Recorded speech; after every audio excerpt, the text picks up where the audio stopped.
Hi, my name is Vera Stepina and I am the host of the Supermom Summit. And today my guest is Stephanie Pedersen. Hello. She is a holistic nutritionist, a nationally known superfood author. She is a corporate edutainment speaker and multimedia host. She shows people how to create big health through a no-guilt, adventurous, hands-on relationship with food and wellness principles. Stephanie believes that when individuals lose weight, get fit, and overcome their health challenges, they increase their magnetism. In other words, once you change your health, you change your looks and, as if by magic, your relationships, your career, your happiness, in short, your entire life. Hi, Stephanie. Hello, Vera. How are you? I'm doing well, thank you. How are I'm you? great, thank you. It's so nice to have you here. I'm really excited to talk with you Oh, today. I'm excited to be here. So let's start with the simple.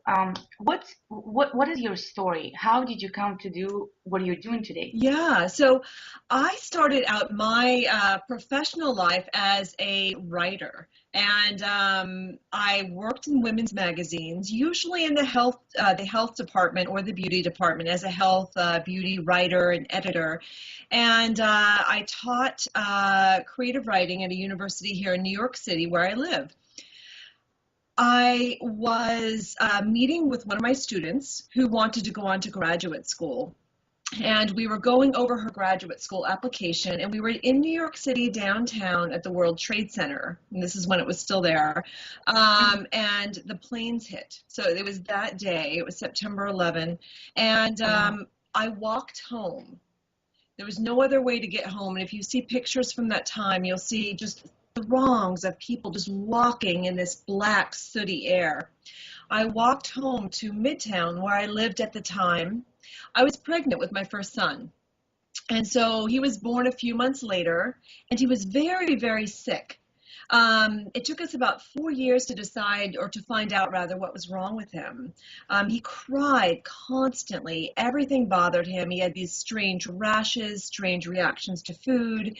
We finally realized that he had heavy metal poisoning from me breathing in all that stuff, as did I. So just in the process of healing him and working with other nutritionists and other alternative healers, I just realized that that was something I wanted to do too. So I went back to school and studied. hmm. So And so you're a holistic nutritionist. What exactly does that mean? what that means is the word holistic means that I look at everything, not just, I look at the whole, not just food. A lot of times when you go to a nutritionist, you might get a meal plan. Eat 3 ounces of this and 4 ounces of this for breakfast, eat 2 ounces of this and 8 ounces of this for lunch, an ounce of this for a snack, and you might be put on maybe a multivitamin. A holistic nutritionist looks at your food, also looks at your sleep, looks at your sex life, looks at your spiritual life, looks at your social life, your family relationships, also looks at things such as where does your family come from? If I'm telling someone whose family is from Korea, for instance, to eat a lot of dairy, that's probably not going to work for her because her ancestors did not thrive eating dairy. So it means you look at the whole in order to heal the person. Mm-hmm. So you know I'm from Russia. What would you Yes. say to me? Like, what should I eat or what shouldn't I eat? Well, I Should would I say? ask you, what part of Russia are you from, and are your parents from that part also? Mm-hmm. Well, I'm from Siberia. We don't eat bears or anything, but it's pretty cold there. So what do people in Siberia traditionally have eaten? We eat a lot of potatoes, we eat a lot of bread, we eat a lot of meat because it's really cold, Mhm. and I guess historically it kind of helps us to survive the cold winters. Yeah, yeah. So how do you, So you would never put me on a vegetarian diet. I would never put you on a vegetarian diet, and I probably wouldn't put you on a raw food diet either. Hmm. And I would look at the kinds of greens and berries and things like that that your family did eat back there. Usually in cold places like that, you would be eating maybe foraged greens and some of the berries that would come up during the summer, things like that. You may not be eating a lot of citrus fruit, but there are other fruits that you'd be eating, maybe some This is really orchard fruit. interesting. I never thought of it about this way, but Yeah. realized since I've lost quite a bit of weight, and obviously I tried every diet possible. Yeah. I always saw that I can't really eat everything that they tell me to eat because I guess I'm just not used to it. Yeah. And Yeah, it makes it's interesting. Where you're living now also plays a role. So, if a lot of mhm, my clients are not local to me, we do a lot of Skyping and a lot of calling. So, I may have a client in Denmark, let's say, mhm, where my father's family is from. I can't really ask my Danish clients to be raw food people, especially in the winter, because eating a lot of raw food when it's cold out can make you very uncomfortable and sets you up for a series of cravings, especially for things like pastries and chocolate and things like that. Whereas if my Danish client moved to Costa Rica, where it's really warm and humid and wonderful, maybe raw food could work for them. mhm. So, Well, it does make sense, especially if you are somewhere where it's cold. It's probably hard to find raw produce of a good quality.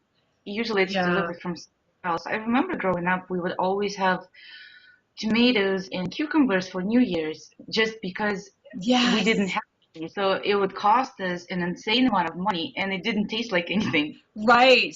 We used to do that with oranges and apples. We would get them especially the oranges, we'd get them at Christmas. And it was just they were always in the bottom of our stocking. I lived in Australia as a girl, and it was one of those things that they were shipped in, and it was just a very special holiday food because it wasn't available to us normally. Yeah, Yeah, it's it's funny. interesting. So, your motherhood journey and career are intertwined. Can you talk a bit about why you became a nutritionist? Yeah, my oldest son's name is Leif. And Mhm, when Leif was little, he was very, very sick. It was a difficult birth. It was 4 years of just constant crying, no sleeping. He had severe sensory issues, which meant that anything that touched him or any sounds or bright colors or lights bothered him to the point where he would throw tantrums, terrible tantrums. And after a very short time, it was really apparent that that wasn't a normal baby. So when we got working with various healers, each healer would do his or her thing and would point us maybe to the next healer to go to. And we got to the nutritionist. It was probably about 3 or 4 healers in, and we got working with this nutritionist, and I really enjoyed what she was doing, and I kept thinking, oh, I bet I could do that. I would like to do that. I would like to do that for other people. So I went back to school and started studying. During the whole period where we were trying to heal my son, a lot of other women in New York City had children with very similar issues. And so you would see the same women in these waiting rooms of these various healers with their kids, and they began to notice that my son was getting better. And so they started to ask me, what are you doing? And so that was an opportunity for me to kind of tell them what we were doing and to help them as well. So yeah, mhm, it was just very, very, it was a very natural progression from going to just being a 100% writing to moving into nutrition. And it was just very, very easy. And it just felt very right and very organic. And I think mhm, if I had not had a child, or I had not had a child that had those problems, maybe I would not have become a nutritionist, but maybe I would have. mhm. So And so you only had one child, right? I When you actually became have a three. I went on to have two more. So I have three sons. Yeah. mhm.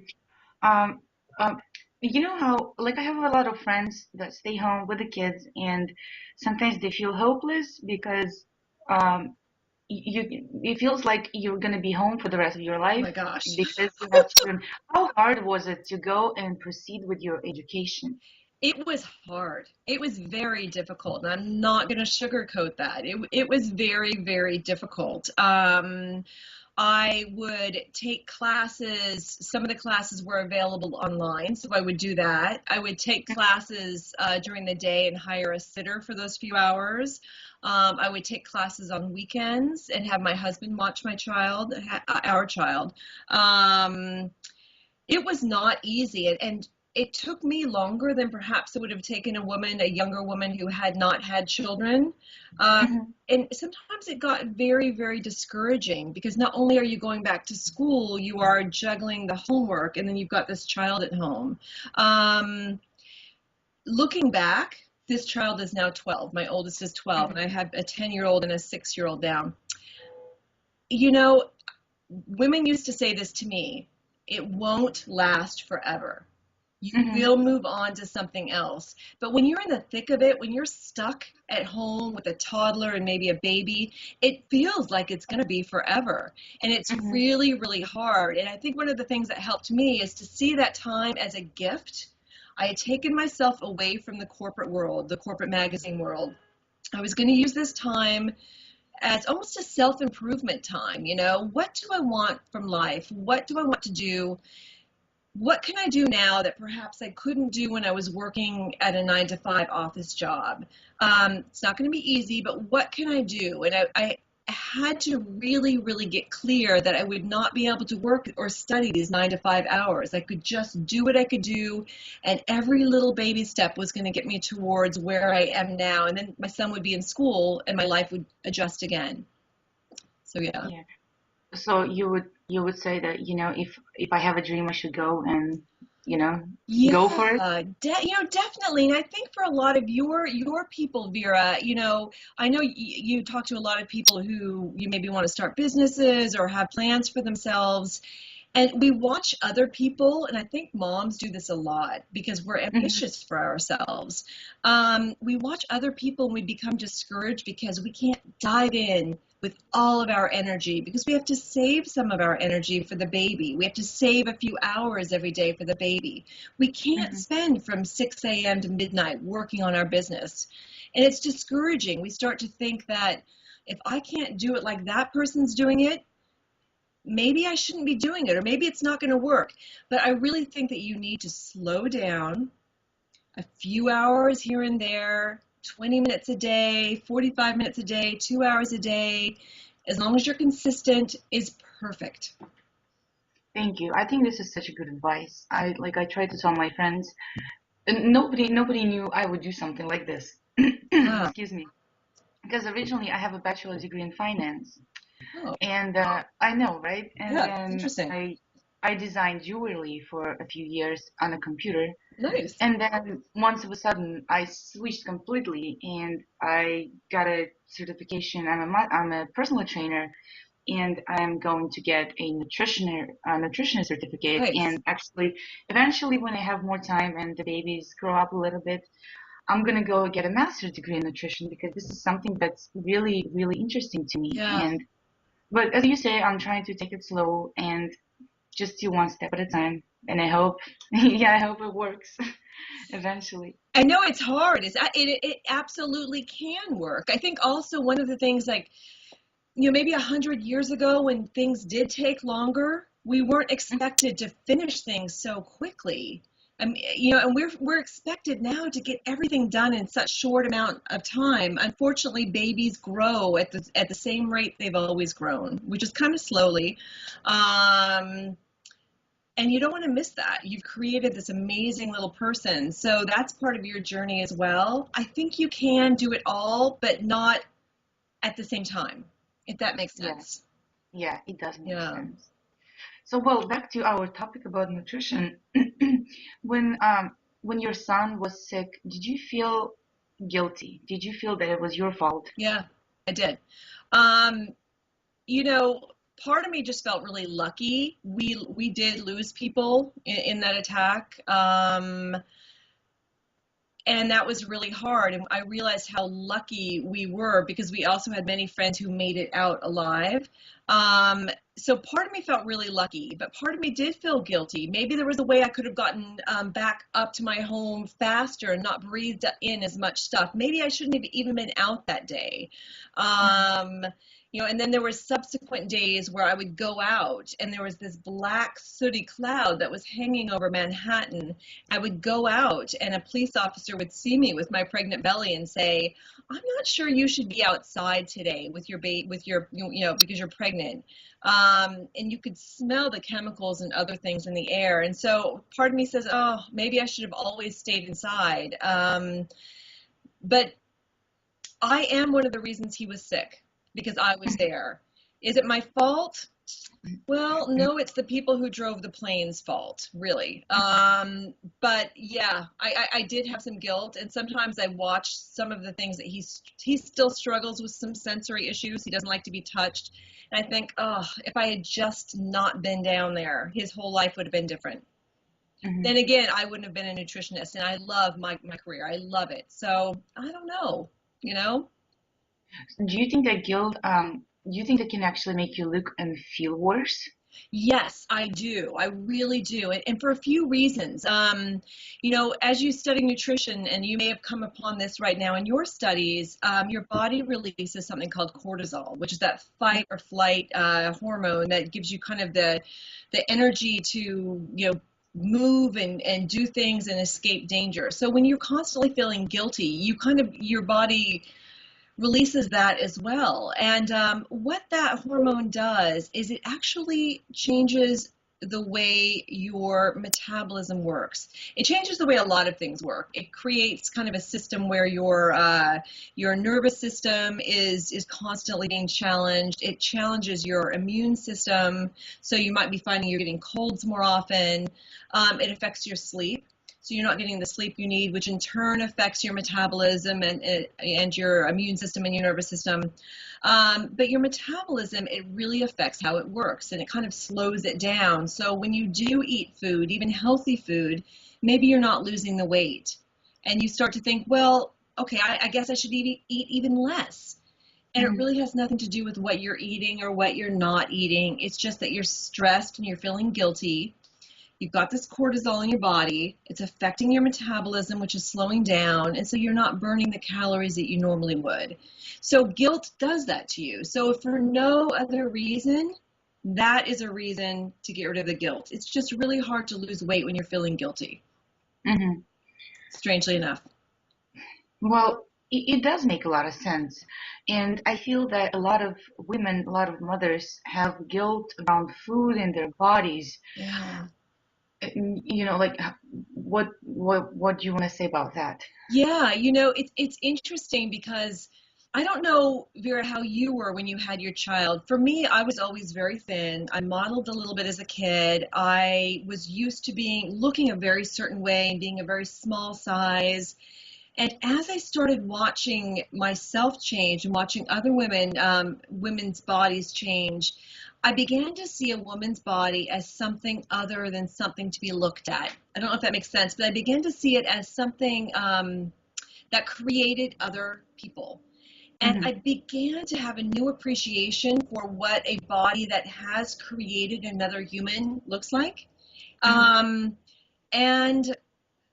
I think that really helped with the guilt for me. That said, not everyone thinks that way. And I do know a lot of mothers who feel that they should be able to have a baby, birth a baby, nurse a baby, raise a baby, make a big income, and wear a size 4, or a size 2, and look the way they did before they had the baby. It's really, really difficult, ladies, everyone watching. It's really difficult when you can't control what has happened to your body. It's really difficult. And it's almost impossible to feel good about yourself unless you realize that you, in some areas of your life, don't have control, like the way you look sometimes. I think it really, really helps for women to start realizing what their bodies do rather than just what their bodies look like, and to give themselves some time to get to a place where they want with their bodies. They may never look exactly the way they used to. And I think for a lot of women, that's really difficult to know that they may never get back to what they look like. It's really hard. But it helps to hang around other mothers to see that kind of new normal, what other mothers look like. I know after I had my second kid, it was harder for me to lose weight, and I really made a conscious effort to stop hanging around with my single friends who were size 2. It felt yucky to me. Hmm. And so I started hanging around more moms, and pretty soon I started to feel sexy and beautiful, and I could see that men like curves, and a lot of men like softer bodies, and especially in other cultures. I stopped reading Vogue. I stopped reading, all those magazines that have 18-year-old, Ukrainian supermodels on the cover. Photoshop Um, anyway. yeah, Russian and Scandinavian, all those gorgeous women. And I started to look at magazines that had other kinds of gorgeous women who looked more like me. I stopped watching, Top Model and shows like that. I made a conscious effort to look for other women who had done some of the same things with their body that I had. It also helped me to start running and start doing things physically with my body to just really appreciate what my body does. And it also really helped to just kind of dress up and have fun with looking pretty rather than making it a competitive goal. I have to look this way. What can I do to myself to look this way? Instead, waking up and say, I look this way. What can I do to have fun with looking this way? Hmm. And it really, really changed my relationship with my husband as well. I loosened up. I wasn't so uptight. I just was more fun to be around, you Hmm. know? So you do think we should just stop feeling guilty and just stay at where we are, or should we try Yeah, to actually that's a change good question. ourselves? That's a good question. Because I don't like, okay, so maybe okay, so I don't feel guilty anymore. I'm not gonna do anything about myself. Right, and that's why it's an interesting question. You might have someone who's maybe 200 pounds and has diabetes, but has no guilt at all, and has no motivation to change, even though they might be heading for an early death. I think that what helps is changing your motivation. So instead of letting guilt be the fuel, um, allowing desire to be the fuel. So I have to be a size 2 because no one will love me or I won't be socially acceptable. That's guilt. Uh-huh. But I want to be a smaller size and weigh less because I'm overweight and my heart is working too hard, or my cholesterol is high, or I'm pre-diabetic, or I want to live a really long, healthy life to see my grandchildren. Hmm. Those are motivated by desire. So I think it really does help to look at our health as mothers, and instead of just shoehorning ourselves into this small little, we have to be this, saying, what do I want? What do I want? And how do I get there? I personally right now would love to be a little bit more fit and be able to run 5 miles without stopping. I Hmm. can run maybe a mile without stopping right now, but I would love to run 5 miles. And so for me, that's a desire. It's not, I'm going to feel guilty unless I can do it. So I think it really helps for people to have a goal, a desire. Hmm. Yeah. And sometimes it's not even about looking a certain way. Sometimes it's about cleaning up your health for your future, so you age well, so you can accomplish a physical goal. This is interesting that you mentioned running. So when was it? 2.5 years ago, when I was 70 pounds overweight, and I started my journey to change my lifestyle, and I tried every single diet and everything, and nothing worked until I changed the lifestyle, and there was the magic pill. Yeah. Slow and steady, but I couldn't run even 1 mile. Like It's hard. physically, I could maybe run for 30 seconds and then walk two I minutes, know. I started run a that one little bit too. more. Yeah. Yeah, but this June, so what, about a month ago, I ran a half marathon for the first in my life for the first time, and it Congratulations. felt so amazing. It felt like it was the biggest accomplishment in my life. Not Amazing. because, I mean, I love running, not for the reasons of losing weight, but it helps me to relax. It might Yeah. sound weird for some people, but maybe physically, yes, I do get tired, but mentally, my head clears up and it makes me feel better. And it was amazing to see how I go from not being able to run at all to actually run a pretty long distance. It is fascinating. So you got to watch yourself grow.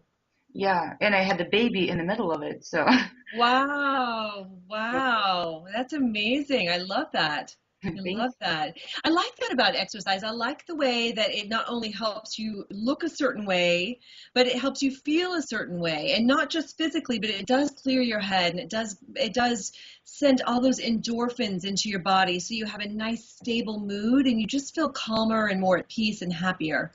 Yeah, I believe that exercising, it makes you, it helps you feel that you can actually achieve so much more than you Yeah. would, because you think, oh, I can't do that. But then you try and you try again and you try again, and then you see it is actually working. So, and I Yeah. think that helps a lot of people. Or at least it helps me. No, I think it does. I think I tell a lot of my clients who hate to exercise, they think they could lose all the weight and become healthy with just food. And I say, food can do a lot of things for you, but if you want to get strong and you want to get limber and flexible, you have to use exercise, because exercise is what does that. It creates the strength and the flexibility, and food is the fuel and creates all the health. But you do need that. You do need the strength and the flexibility that exercise. Yeah. Yeah, And I definitely. believe it has to be both food and exercise. You can't just do one or another because it's just not gonna. I mean, it probably could work, I guess. No, not without the food. It's interesting. I don't know if you've seen these studies. Get on Google and look around. There's all these studies that have been done in the last, 3 or 4 years on what women need to lose weight.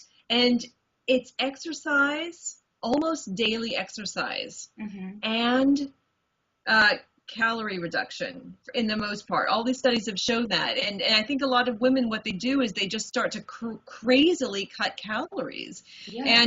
And women, it's been shown, need both. Yeah, I agree with you. Absolutely. I went on a 1200 calories a day, and sometimes I went lower than that, That's and low. it didn't make me feel good. Yeah, no, it doesn't. You can lose Yeah. your hair. It changes the way your skin looks. If you're nursing, it can affect your milk flow. It affects your fertility, your attention span, your mental acuity. Yeah. Yeah. And then we have no energy to take care of our kids. Yeah, we're grouchy. Yeah, and then we're surprised why are they acting the way they're acting? Oh, well, because Right. because the mom is not happy. I know. That's a good one. That's actually a good point. When the mom's not happy, no one's happy. I Yeah. mean, your partner, your husband, your boyfriend, who or your wife, no matter who you're with, they're not happy. Your kids are miserable. Yeah, it's not Hmm. fun to be around a miserable person. No, it's not. And like I also think I remember when I was on one of the crazy diets again, low carb or no carb or something like that. I never felt like I want to put any effort in cooking something healthy for my family. Oh So yeah, then I realized that like I start to feel guilty about how I feed my family, how I feed my husband, how I feed myself, how I feed my kids. yeah, And do you see that often that women feel yes. guilt about not feeding their kids or not feeding them well enough? Yeah, I do actually. I think you've hit upon something really important, Vera. Is when you don't have the energy, you don't have the energy, right? So if you don't have the energy, you're not going to be able to make a salad. When Hmm. you don't have the energy, you're not going to be able to make, a bean dish. You're just going to, throw some crazy pre-made food in the microwave and toss it on the table, and you may not even sit down with your children. Hmm. But when you have the energy, you can sit down, you can stand and chop and stir and measure, and it actually feels fun. Hmm. But yeah, when you don't have the energy, you just don't have the energy. So do you believe that a calorie is a calorie or a calorie is not a calorie? Like, Yeah, let's I actually think calories are not calories. If my kids are eating, okay, I'm going to tell you a story. My oldest two sons, Leif and Anders, are 12 and 10, and they just came back from 3 weeks at various camps. And my middle one, Anders, is a great eater. He loves vegetables and fruits, and he's such a good eater. The older one, Leif, has such a sweet tooth. He loves junky food. As a nutritionist, that pains me to say it, but uh, but he loves junky food. So if I'm not there, he will just eat junk. He came back in 3 weeks, and he has always been so skinny. so chunky that his pants were cinched in the middle, And and he had he's a so little young. bubble butt. And I was looking at him thinking, I've never seen this kid with any weight on him. And we had to go out and buy him some new clothes. And it was just because I was not there, just giving him my attention with the food. I think when there is a mom or a dad or someone around that can give healthy choices, it really, really does help. Yeah, it really, really, really. And you see that in how the kids look and how their attention is and how their moods are. Kids can get a little mean sometimes, when they're not fed well. It was just very interesting for me to say, oh my gosh, he's been eating calories that are sugar. He's been eating calories that have, made up of artificial colorants because he likes those sour, bright, colorful candies. He's been eating calories that are a lot of preservatives. So I don't think a calorie is just a calorie. If he had eaten all those calories from vegetables and meat and brown rice and quinoa like his brother, his weight would have stayed like his brother's. Mhm. But yeah. But do you think we should feel guilty about, there's always going to be a birthday party or a Christmas party, a Thanksgiving Mhm. party. Should we feel guilty Right. about like those days? No. No, no. I like to follow the 80-20 Mhm. rule. And you think about our ancestors, way back when there wasn't sugar. There was maybe some honey, there wasn't a lot of sweeteners, but all of this stuff was special occasion food. So when there was a feast or a holiday, people would bring this amazing food that people didn't get every single day, but they'd get once in a while. I think it's the same today. I think if you're healthy 80% of the time, that 20% isn't such a big deal. You can just really sit down and enjoy the Mhm. wine or the vodka or the cupcake or the chocolate. You're not going to want to eat chocolate for every meal, or you're not going to want to have vodka every single Mhm. day. But when you do have it, it's really wonderful. You really like it, and it's wonderful, and it's fine. But I think the 80-20 rule is really, really smart. I also find when people are so strict and they will never look at the wine or they'll never look at the chocolate cake, they tend to become very rigid. And I think you might know some of these people, they're very Oh yeah. rigid, and they actually become their personalities become very rigid. So they're difficult to be Mhm. around. You don't want to be so flexible that you don't have boundaries in Mhm. life, or with food. But you don't want to be so rigid that you don't let anything in and you don't try anything new. It's really hard for most Americans. I don't know how it is over in Siberia, but Americans have a hard time with that kind of do this most of the time and this some of the time. We like to do, if we're going to do something, we want to do it all the time. If we're going to eat something, we want to eat a lot of it. If we don't like that moderation, we have a hard time with that. But it really is the secret. Yeah. Well, back home, I remember growing up, we didn't really have the overweight problem. I remember we were Mhm. eating a lot of vegetables. Usually we grow them in the summer and we keep them for winter. Yeah. And like we ate bread and we ate starchy vegetables, and but we never really had like a limit, but we never were overweight at the same time. But I see Right. it's changing with the foods are changing. There's a lot The of foods are fast food changed. coming, and especially I Mhm. think with the genetically modified products, like I think that can play a big role because I don't think it's normal for a potato to be this big. Oh my gosh, I know. No, I agree with you. And I think you said something really interesting. You said that you ate vegetables and other things and there was always enough. I think when you have natural foods, your body knows when to stop. Yeah. Yeah. When you're eating these foods with lots of chemicals and lots of additives that have been grown strangely, that hormone in your body that tells you to stop Mm. eating is not activated. So you keep wanting more and more. And they also create a really addictive, situation. So you don't even care if you're full. You are so addicted. They are so enticing that you keep eating and eating and eating and eating. And there's nothing really that's telling you to stop. So there's also that oh, biochemical aspect of these crazy frankenfoods. Yeah, I think there So, is different people, they're addicted to different foods. I'm not a sweet person. I don't care about the cake, I don't care about the cookie, but if you set uh-huh. a large box of French fries in front of me, I'll eat that. And it's like, oh, you can't stop, you can't just eat one fry. If you eat one, you're gonna finish Right. the box and you never feel full. So I think it's also about the way the food prepared. When you fast, when you deep fry it, it just the Yeah. texture of the food, and then you just can't stop eating it. It's the same about the chips or Yeah. Well, no, I joke to my clients that I can't bring tortilla chips into the house because for me it's tortilla chips. I have my thing too.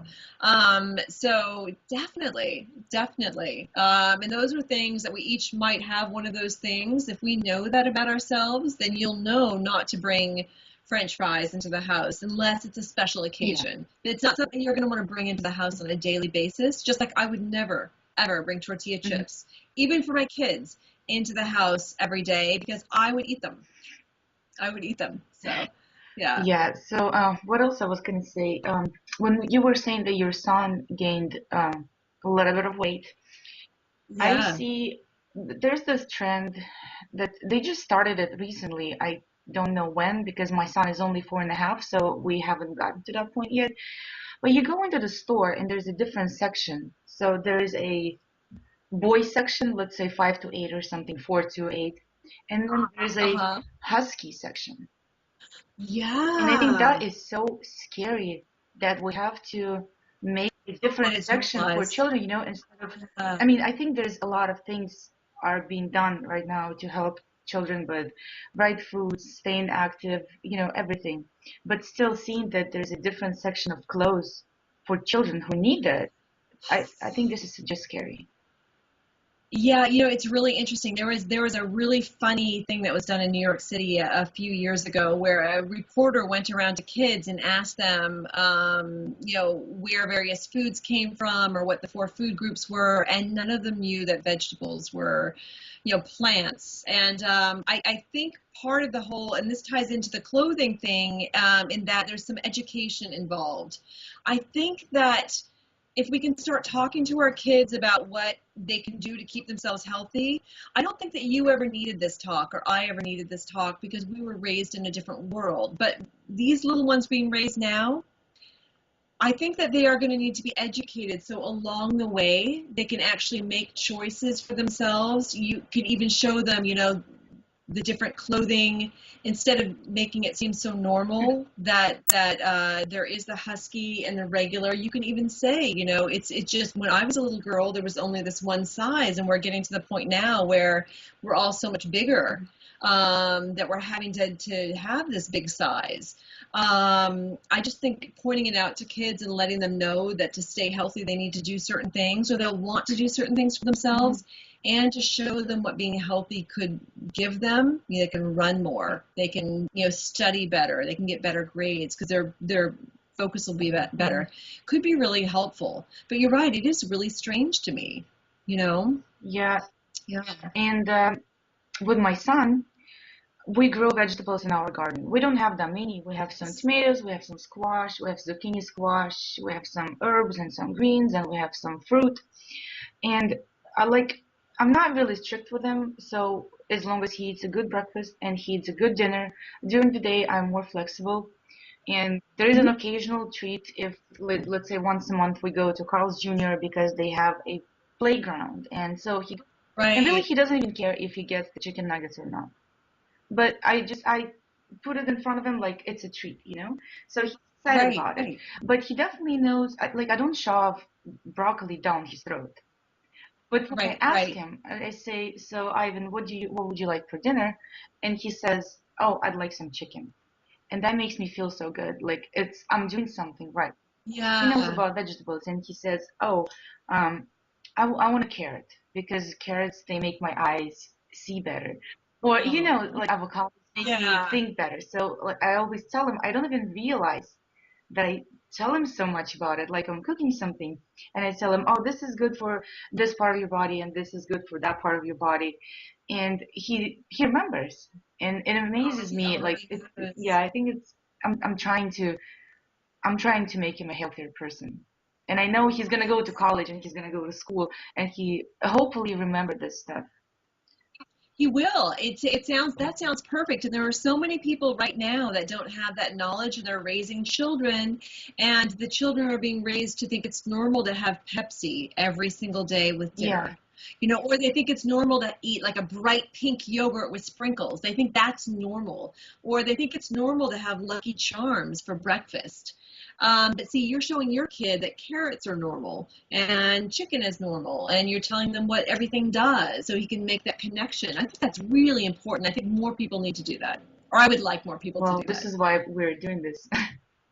Yeah, yeah, yeah. It's I mean, we awesome. definitely So awesome. sometimes I have cereal in my pantry, but it's not Fruity Loops. It's a different kind. And I always Right. look at the labels, and I don't think it's right to tell your child, "Oh, you are not allowed to eat this." Of course, you are allowed to eat anything you want, but think about it before you eat it. And I Right. mean, maybe some of them are young and they don't realize, oh, French fry tastes so good. But we do oven baked potatoes or roasted Right. potatoes, and maybe they're not the same, but a 4-year-old doesn't know. Right, and by not keeping some of this stuff in the house, your child is beginning to make the connection that this is not normal everyday food. So a Pepsi is not a normal everyday food. It's not in the house. It's not something we have on a regular basis. And I can have it once in a while, but it's not something I'll be having every single Mhm. day. And that's fine, Do you your know. kids ever ask you why you don't have a certain food in your house? Oh, absolutely. So the older two, Leif and Anders, are singers, and they go to a boarding school not too far away from us for singers, a choir school. And they have been exposed now that they're out in the world, and they'll go on tour and be exposed to whatever other people are eating.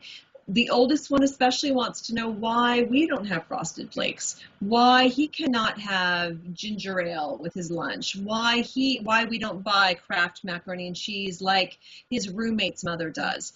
And so we are answering those questions, and we're trying to find a way to do that so it doesn't sound judgmental, because we don't want his friends' families or the school to be judged. But we say things like you have, we don't have soda in the house because we don't believe it's an everyday food. Mommy's a nutritionist, and she's seen what can happen if you have too much of this. So you can have it once in a while, that's fine, but it's just not going to be good for your body to have it all the Mhm. time. So we say things like that, but we're asked that constantly. Constantly. Yeah, especially they're getting older and they go to friends' houses and Oh my everywhere else. gosh. And yeah, I like that approach that you can say you can have it sometimes, but you shouldn't just be doing it every day. Yeah, I mean, he's got friends who are diabetic, so we're able to say to him, look what can happen if you do have too much of that. So it's that cause and effect is super helpful. And I think Yeah. also seeing an example, like you mentioned wine before. Do you love wine? I love wine. Do I drink it every day? No. I do like Oh, wine. Yes, I yeah, do. so I can have it sometimes when I want, when I feel Yeah. like, but it's not an everyday drink. So Right. it's kind of the same with the soda, I guess. I think, and I think that's actually a really good analogy, and maybe I'm going to use that with my kids. It's like mommy can't have wine for lunch and dinner every Yeah, day. You're not going to have Pepsi every day, you true. know? So, yeah. Until they get to 21. Right, right. No. Oh my gosh. Okay, so to Yeah. wrap it up, the conversation about guilt was, Yeah. what do you suggest to Guilt. get rid of the guilt? What do you do with your clients to get rid of guilt? How do we live? Like how do we Right. stop feeling guilty? Well, guilt is a habit. That's all it is. It's a habit. You're used to doing it. You're used to feeling it. So what we do is I'll even say to them, give me your guilt for a little while. Let's see if you can go 6 hours without feeling guilty about anything, or 3 hours. I'll hold on to your guilt for you, and I'll give it back to you at the end of the day if you want it. But we have them go for short amounts of time without feeling guilty, and it really does build up the muscle. It really, really does help. I also encourage them to think about, how do you think about other people you love? When they make a choice that perhaps you wouldn't make, do you judge them? You shouldn't, and neither should you judge yourself. Most of us are very easy on other people. We're hard on ourselves. So I encourage people to be as easy on themselves as they are with their loved ones. But those are two things that really, really work for me and my clients. And it is a habit, and it can be Mhm. broken. It's It might take some of you a little longer to break it, but it can be if you actively make a choice to just let it go. It's not serving you. Make a note that you're feeling guilty. Do something to feel better and just keep going. Maybe I'll ask my husband, you can have my guilt for 6 hours. Yeah, absolutely. Absolutely. Wonderful. Yeah. Well, Stephanie, thank you so much. I know you're really busy, and I'm so glad that you found, some of your time, made an hour of your time for us. And we had a great conversation. Thank you so much. Thanks, Thank Vera. you. Have a good Thank day. you. And my name is Vera Stepina. I'm the host of the Supermom Summit. My guest today was Stephanie Pedersen, and she is the founder of highimpacthealth.com. You can go and check out the website.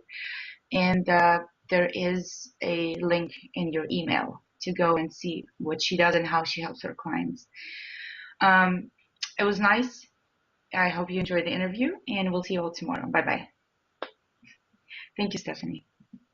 Thanks, Vera. Have a great day. Let me know if you need anything, yes, okay? I will send you an email, let's say maybe in a week from now.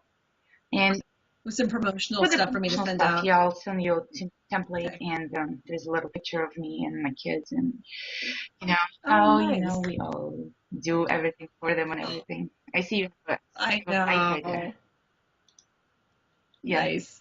I'll look for that. I'll look for that. Okay. Thank you so much. I'll see you soon. Bye-bye. Have a great day.